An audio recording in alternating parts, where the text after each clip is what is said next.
En 1985, el gobierno colombiano, bajo presión de grupos de negocios y comercio, cometió el error de ignorar una serie de informes geológicos que aconsejaban evacuar un par de pequeños pueblos. Ese error llevaría a la muerte de 24,000 personas y a que una pequeña niña de 13 años quedara atrapada entre los escombros. Esa niña entonces soportaría una dura y brutal batalla de 60 horas por sobrevivir, que la dejó espiritual y físicamente destrozada. Esta es la historia de Omaira Sánchez Garzón.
Aproximadamente a 169 kilómetros de su capital, Bogotá, se encuentra Ormero. Ormero es un pueblo principalmente agrícola, que es responsable de casi una quinta parte de la producción de arroz de Colombia, y también contribuye de manera muy fuerte en su producción de algodón y café. Es muy fácil cultivar en Ormero, gracias a su suelo extremadamente fértil. Suelo que es fértil porque se encuentra cerca de la base de un volcán.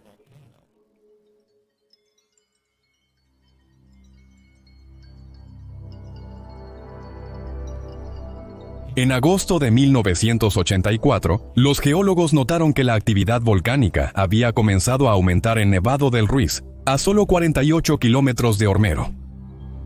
Las erupciones de vapor en la cima del volcán habían estado aumentando. Esto sucede cuando el magma encuentra agua e inmediatamente la convierte en vapor, enviando espectaculares erupciones de vapor al aire. El análisis de gases en el sitio reveló un incremento en los niveles de dióxido de azufre y carbono, señalando una actividad significativamente elevada. Los científicos prepararon un informe para el gobierno en el que decían que una erupción era inminente, ya que la presión se estaba acumulando rápidamente dentro de la cámara de magma del volcán, lo que eventualmente causaría una gran erupción que a su vez causaría un daño masivo a las ciudades y las ciudades y pueblos y los circundantes. El informe también contenía ejercicios y técnicas de preparación simples en caso de erupción. Después, el equipo se retiró del lugar, dejando a los funcionarios con sismógrafos para alertar con anticipación cuándo haría erupción el volcán. Por el momento, todos estaban a salvo. Pero la presión dentro de esa cámara de magma se estaba acumulando rápidamente.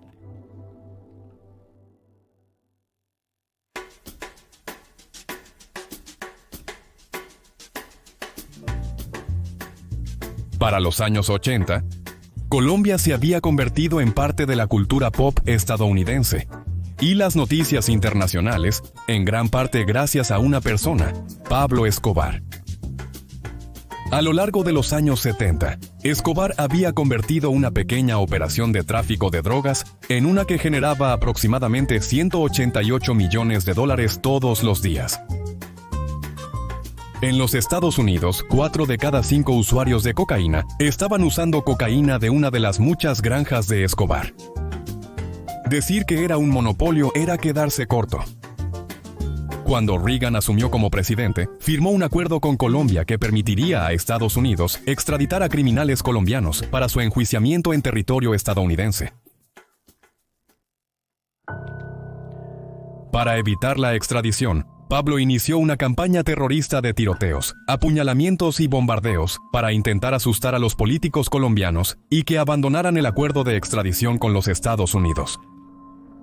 Cuando se creaban órdenes de arresto, órdenes y campañas en su contra, enviaba a uno de sus sicarios a visitar al juez o político y ofrecer una elección. Plata o plomo. Plata o plomo. Si el político, juez u oficial rechazaba el soborno, era asesinado de inmediato. Sus familias fueron asesinadas, sus hijos fueron asesinados. Sabiendo que la mejor manera de evitar ser encarcelado y extraditado era con influencia política, Escobar había ingresado exitosamente al Congreso en Colombia en 1982.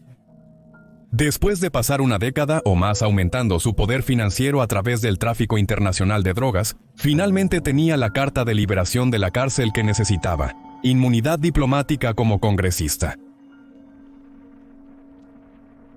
Pablo era una persona muy popular en la ciudad de Medellín, donde se basaba su cartel de drogas, debido al hecho de que invirtió millones de dólares en probar algunos de los barrios más empobrecidos de Medellín.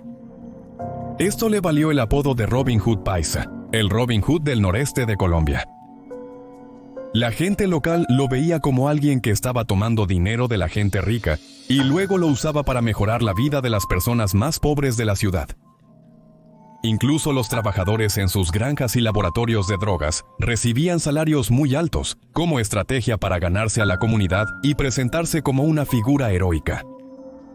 Utilizó las cosas filantrópicas que hizo como un método para controlar la opinión pública sobre él mismo, y en su mayoría funcionó realmente bien. A la gente le preocupaba menos cómo estaba haciendo su dinero, porque lo estaba utilizando para mejorar sus vidas. La marea comenzó a cambiar cuando Pablo inició campañas de bombardeo público contra el gobierno y el poder judicial, lo que también estaba matando a muchas personas inocentes al mismo tiempo, a veces también a niños. Por razones bastante obvias, el gobierno colombiano no quería que Escobar tuviera poder, y pasó la mayor parte de la próxima década haciendo todo lo posible para destituirlo. El gobierno colombiano estuvo enfocado como un láser en una cosa durante este periodo: Pablo Escobar. Cerca de septiembre de 1985, los sismos y erupciones de vapor empezaron a causar dificultades a los poblados y urbes que circundaban Navarro del Ruiz. Esto estaba causando pánico en las personas, ya que no se les daba la misma información que el gobierno tenía sobre la actividad en el volcán, y aún creían que estaba inactivo.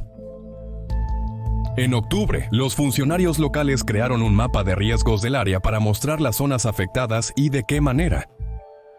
El mapa mostraba que los pueblos circundantes, Morillo, Santa Isabel, Líbano, estaban en peligro por la caída de cenizas y rocas, mientras que Mariqueta, Chinchina y Ormero estaban amenazados por algo que a menudo causaba una gran pérdida de vidas: en erupciones volcánicas.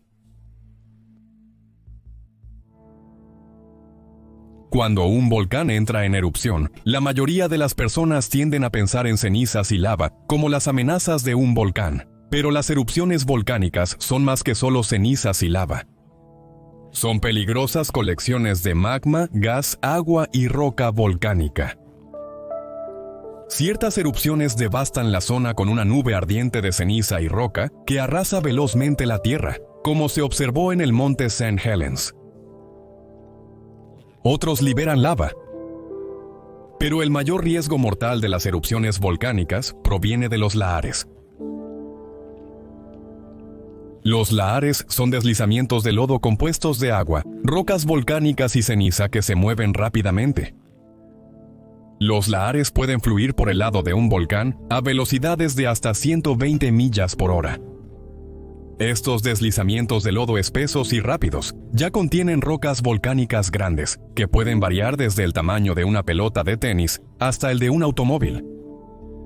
Pero en el camino, recogen cada vez más escombros, ya que destruyen los paisajes circundantes, bosques y edificios, por lo que son mucho más destructivos y mortales que una inundación regular.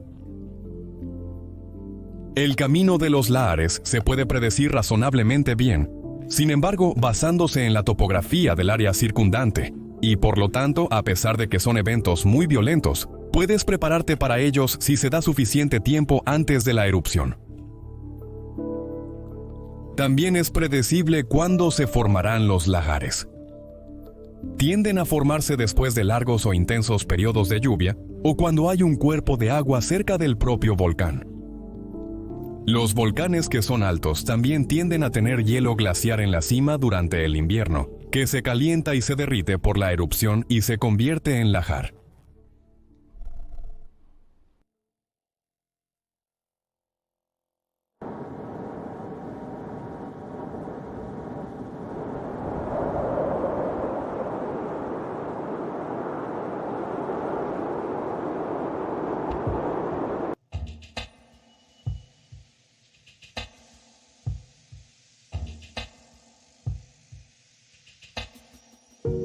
A principios de septiembre, el volcán registró actividad tectónica en forma de temblores y pequeños terremotos, imperceptibles para los peatones, pero una peligrosa señal de advertencia para quienes contaban con sismógrafos. Los geólogos que identificaron la actividad volcánica dejaron sismógrafos con los funcionarios. El problema era que nadie sabía cómo operarlos, y no pensaron en preguntarle a alguien que sí supiera. Un mes antes, los funcionarios habían creado un mapa de riesgos, que debía ser distribuido entre todos los pueblos afectados para alertar a la gente sobre el peligro. El Instituto Colombiano de Minería y Geología había advertido repetidamente sobre los peligros y que la evacuación era necesaria debido al alto riesgo de lahares, debido al hielo glaciar en la cima del volcán, lo que probablemente causaría daños masivos y pérdida de vidas. Esto fue vehementemente opuesto por una colección de empresas locales y nacionales en Colombia a través de la Cámara de Comercio de Manizales, quienes argumentaron en contra de tomar cualquier acción ya que dañaría la economía local y costaría demasiado dinero a las empresas. También argumentaron que no había peligro de erupción y que Ingeo Minas estaba exagerando, esencialmente etiquetándolo como un engaño. Esto retrasó la producción masiva del mapa de riesgos debido a que intereses comerciales intentaron disuadir a la gente de actuar. Se distribuyeron versiones del mapa a los periódicos locales para su impresión, pero faltaban crucialmente piezas de información que identificaban qué peligros afectarían a qué pueblos, llevando a las personas a creer que su pueblo era seguro para quedarse, ya que no estaba etiquetado en el camino de un lahar. Era imposible determinar la ubicación y trayectoria de los lahares, ya que el mapa no los etiquetaba claramente. El mapa también sugería que el peligro eran los flujos piroclásticos, no los lahares. El mapa estaba codificado por colores, pero el uso del verde para señalar áreas fuera de la zona inicial de explosión daba erróneamente la impresión de que los lugares en la zona verde eran seguros, cuando en realidad todas las ubicaciones listadas en el mapa se verían afectadas. Las áreas verdes eran las que no se verían afectadas por la explosión inicial. La pregunta de por qué se distribuyeron mapas mal hechos y confusos que daban la impresión de menos peligro nunca realmente se ha hecho. Sin embargo, tuvo el efecto de dar a las personas una falsa sensación de seguridad, y en lugar de prepararse para irse, continuaron con su vida diaria, comprando, yendo al trabajo y manteniendo la economía local en movimiento y llenando las cuentas bancarias de las empresas. El Congreso colombiano también criticó y acusó de alarmismo a los científicos. No creían que el volcán entraría en erupción porque habían pasado 69 años desde la última vez, que también fue relativamente leve. Científicos, geólogos y vulcanólogos estaban dando advertencias sobre la actividad aumentada y rogando al gobierno que evacuara el área, pero los informes repetidos y los estudios publicados parecían caer en oídos sordos de un gobierno cuya atención estaba enfocada en otro lugar.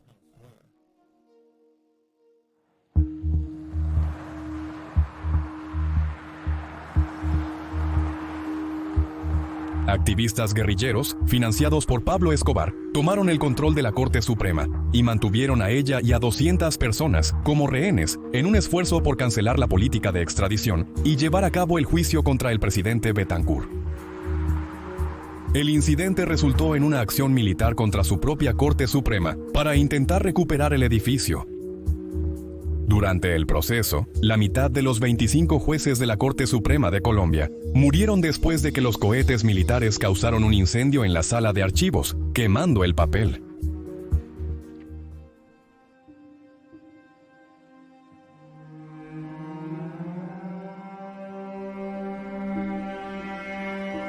A las 3 de la tarde, Nevado del Ruiz comenzó a hacer erupción.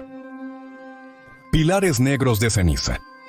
Los disparos desde el volcán continuaron mientras la presión aumentaba en la cámara de magma. El director local de Defensa Civil se alertó de la erupción ahora inminente, quien contactó a Indio Minas, que instantáneamente declaró una orden de evacuación. Luego, en algún momento entre las 5 y las 7 de la tarde, la ceniza dejó de caer, y los funcionarios locales nuevamente dijeron a la gente que se mantuviera tranquila y volviera a sus casas. A las 7 de la tarde, los funcionarios del pueblo decidieron contactar a la Cruz Roja para pedir consejo. La Cruz Roja recomendó evacuar de inmediato a la población, brindando consejos sobre el mejor proceso para hacerlo.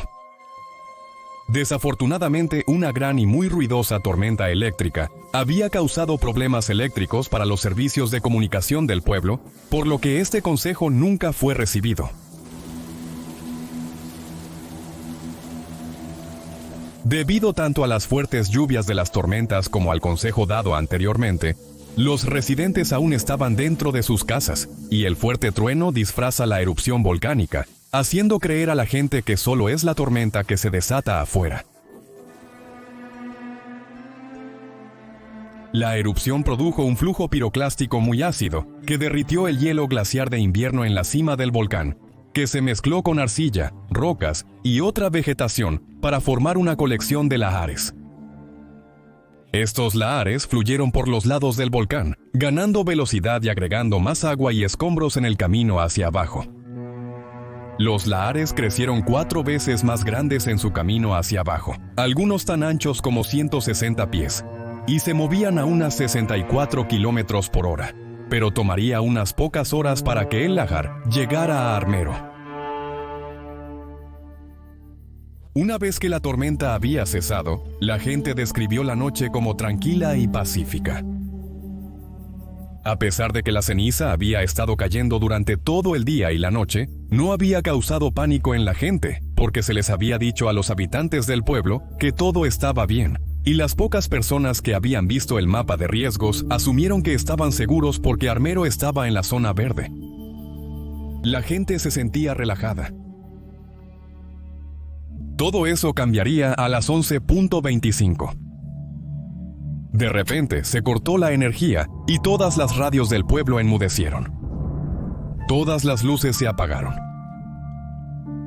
El agua de un lago de montaña que había sido desplazada por los lahares comenzó a fluir por el pueblo. El agua estaba helada pero relativamente limpia y solo tenía unos pocos centímetros de profundidad, lo que hizo que los ciudadanos pensaran que solo era una pequeña inundación, por lo que intentaron proteger sus posesiones y propiedades de lo que creían que solo sería un daño por agua. Cuando se detuvo solo unos minutos después de comenzar, los residentes comenzaron a limpiar, sin tener ninguna idea de lo que venía.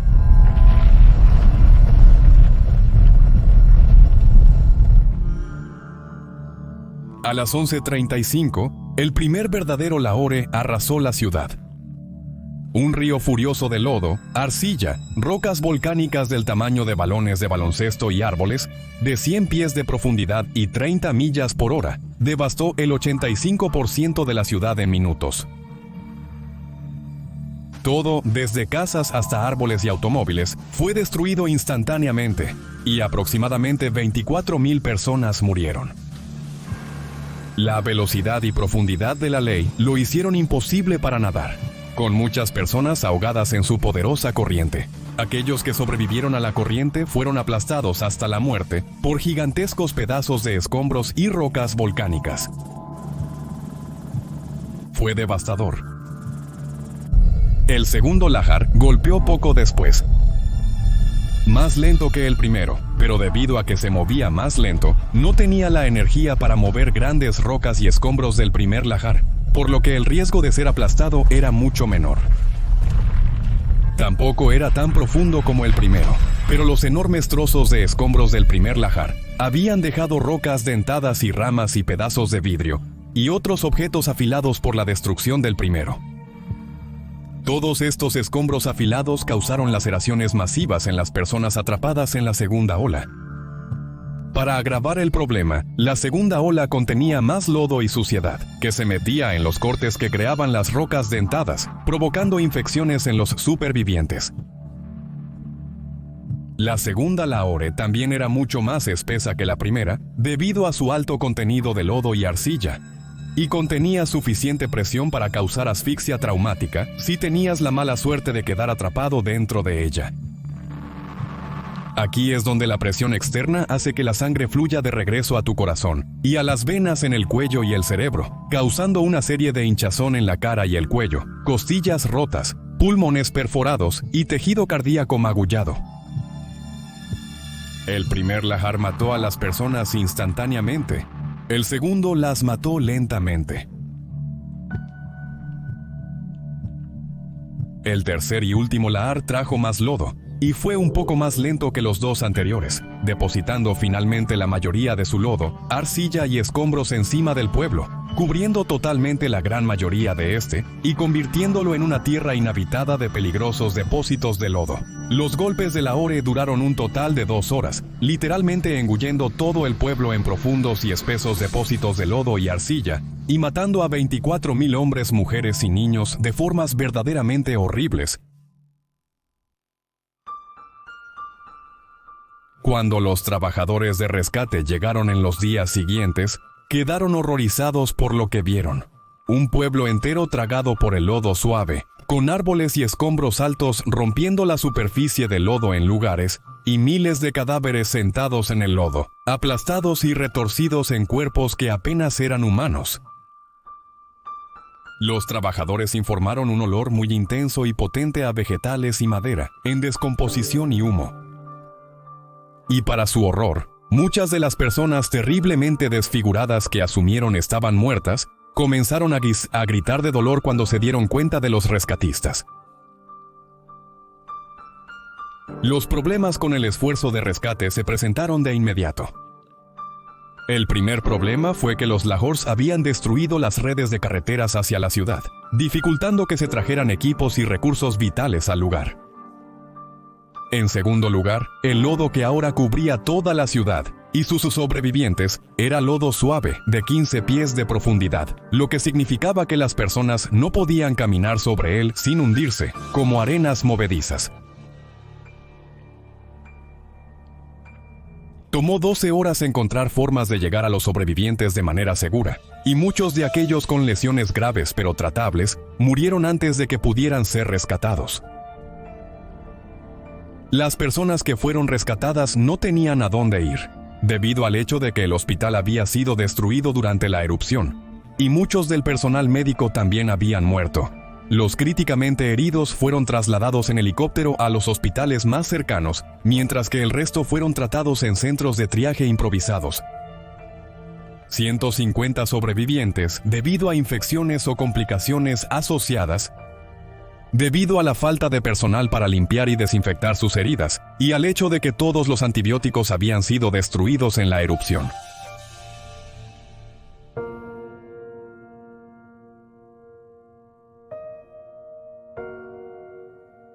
A medida que comenzaron los esfuerzos de rescate, y la gente comenzó a tamizar los escombros, los cuerpos yacían esparcidos por el suelo. Asesinaron a muchas personas.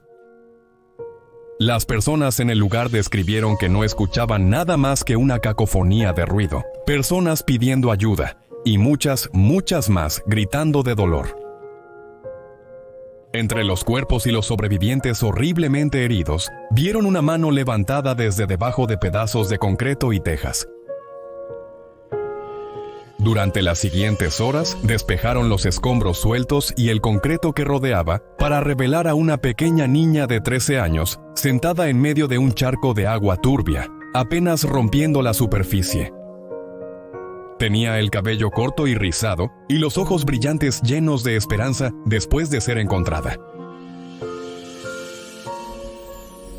Intentaron levantarla de la piscina, momento en el cual Humaira les dijo a los rescatistas que no podía ser levantada del charco de agua putrefacta, porque cuando su casa se derrumbó, el marco de piedra de la puerta cayó sobre sus piernas, atrapándolas en una especie de posición de oración debajo y evitando que pudiera moverse.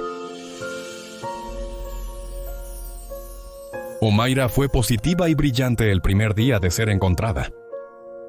Aceptó ser entrevistada por el periodista Germán Santamaría Barragán, quien también se ofrecía como voluntario en el esfuerzo de rescate, y charlaba con los trabajadores a su alrededor, mientras intentaban encontrar una forma de ayudarla.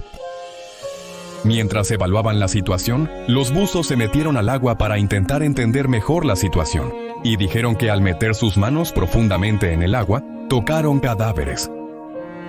En ese momento, Humaira respondió: «Sí, señor. Siento como si estuviera pisando carne».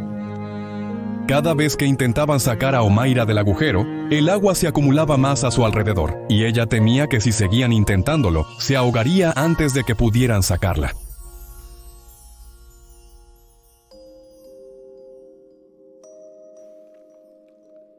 Durante la primera noche, los rescatistas acompañaron a Omaeda, turnándose para estar con ella y asegurarse de que nunca estuviera sola. Cuando no estaba durmiendo, cantaba y contaba chistes a los rescatistas para ayudar a mantener su moral alta.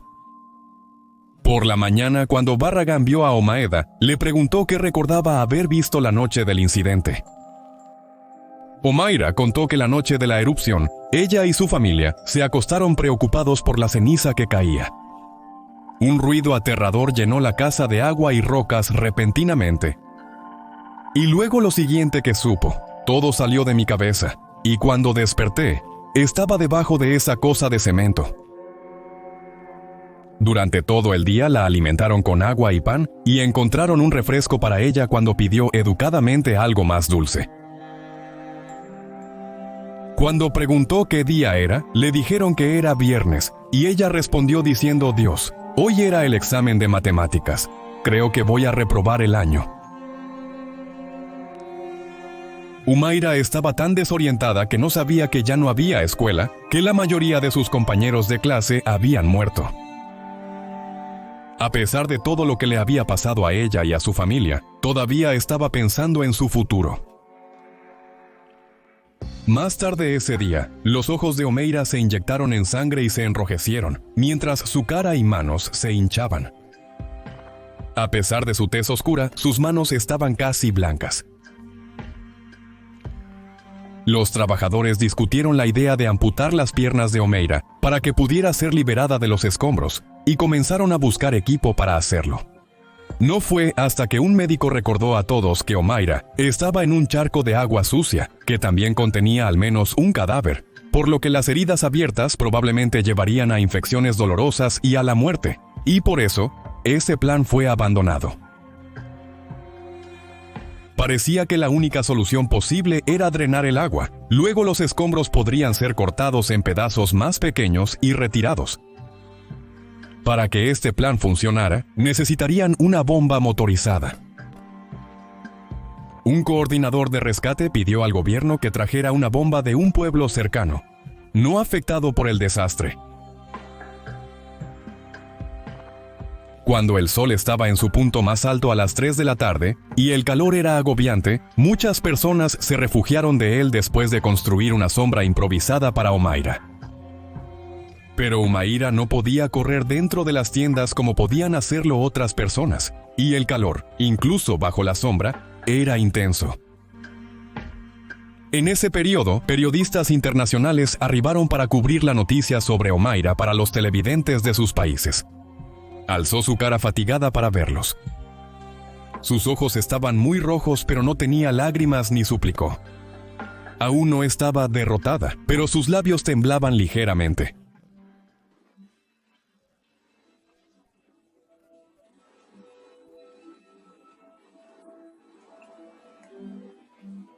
Sí, señor, estoy viva porque tengo que vivir. Solo tengo 13 años. 13 años, voy a morir y no voy a poder vivir. No quieres, vas a quedar atrapado. No quiero ser atrapado. Quiero salir. Cuando salgo me llevan con la cámara. Quiero salir. Ya no sentía dolor en sus piernas y dijo muy quedamente: «Siento frío», con una mirada distante en su rostro. Después, brevemente perdió el conocimiento. Por la noche, cuando despertó de nuevo, los rescatistas le dieron agua limpia y comida, pero comenzaron a notar un cambio en su comportamiento. Comenzó a hablar sin sentido sobre no poder nadar y temía que se ahogaría. Antes de afirmar que no sabía dónde estaba su madre en Bogotá, pero su padre trabajaba en la cosecha de arroz. No parecía estar enfocada en nadie en particular cuando hablaba, casi como si estuviera hablando con un fantasma entre los rescatistas. Inclinó la cabeza hacia el agua sucia diciendo que tenía sed e intentó beber. Los trabajadores la detuvieron y le dieron agua limpia. Claramente estaba empezando a delirar. De nuevo, cayó inconsciente por un corto tiempo. Solo despertó cuando un helicóptero voló por encima.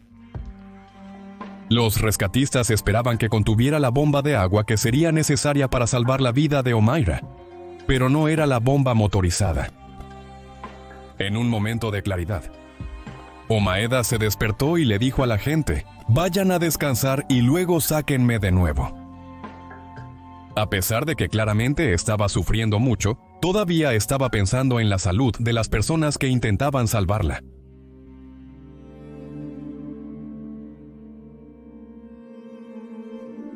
En Bogotá, el equipo aseguró una bomba de agua motorizada, pero el mal tiempo significó que no pudieron despegar de nuevo hasta las 7 de la mañana del tercer día. A las 8 de la mañana, llegaron a lo que solía ser Armero y montaron la bomba junto a Omeira, quien ahora estaba casi completamente inmóvil. El rescatista, quien primero descubrió su mano saliendo del concreto, Jairo Enrique Guatibonce, se había quedado con ella toda la noche, abrazándola para mantenerla caliente a medida que el aire se volvía más frío. Dijo a la gente que mientras la abrazaba, Omaira había cantado suavemente en su oído durante toda la noche. A las 3 de la mañana, ella le había dicho que el Señor ya la estaba esperando. A las 9 de la mañana, se había vuelto muy inanimada, apenas se movía y no hablaba en absoluto. La bomba era lenta y ruidosa y parecía devolver a Omaira a la vida de nuevo. Mamá, si me escuchas.